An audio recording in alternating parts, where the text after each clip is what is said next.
Hello, ngayong hapon na to gagawa kami ng nutritious shake.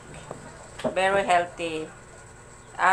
Una pakita yung simos no dito inano naman blender. Tapos ang laman nitong sa loob ng blender is onions and ito black pepper. Mali, konti lang, isang ganito lang. At saka dalawang 1 pence at saka ito.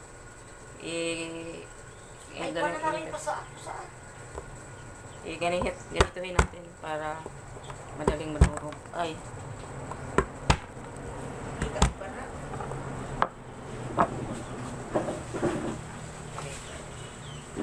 At saka ito.